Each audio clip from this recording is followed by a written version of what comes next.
Welcome back to The Takeout. Tomorrow, jurors will hear, and so will, in all likelihood, a look-in TV audience, closing arguments in the Lindsay Clancy murder trial.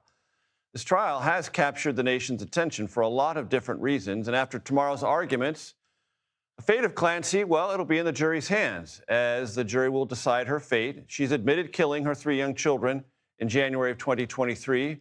CBS News legal contributor Caroline Polisi joins me now. Caroline, remind the audience what will happen if, in fact, the jury finds Clancy not guilty by reason of insanity. She doesn't go free.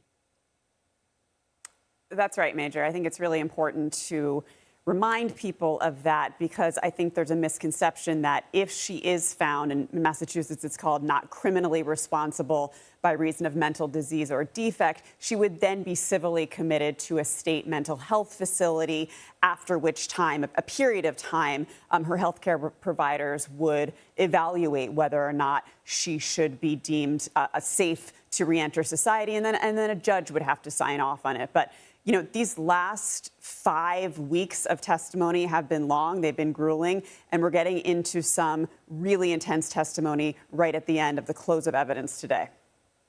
Talk to me about the intensity of that testimony.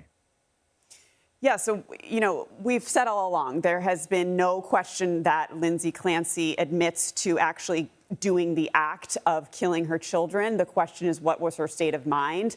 And now we're finally getting to those really important expert witnesses. We heard the prosecution's last rebuttal witness today, who's a forensic psychiatrist.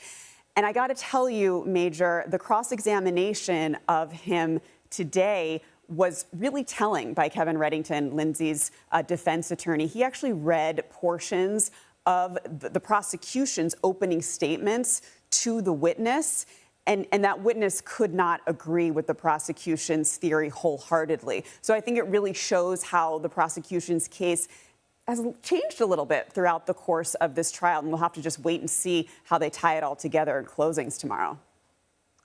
And what else in all the body of testimony that you have been able to track, and I know you've been tracking this carefully, Caroline, has stuck out to you, or you would deem in this context at this stage worth remembering?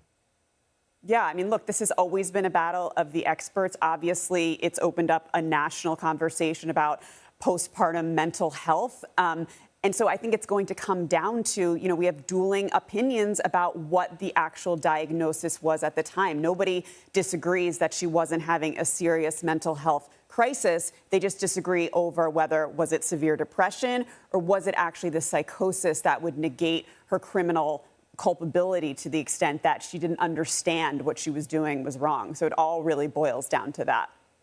And previewing tomorrow, Caroline, how do we expect it to play out? Look, the defense has been really pugnacious since the beginning. I think you'll continue to see that type of drive from Kevin Reddington. And then I think, again, the prosecution is going to have to sort of circle a square in terms of what they told jurors in the beginning versus what their expert testimony has been throughout now. So, you know, it'll be really interesting to see what happens. And I hope you will join us every step of the way. Caroline Polisi, thank you so very much.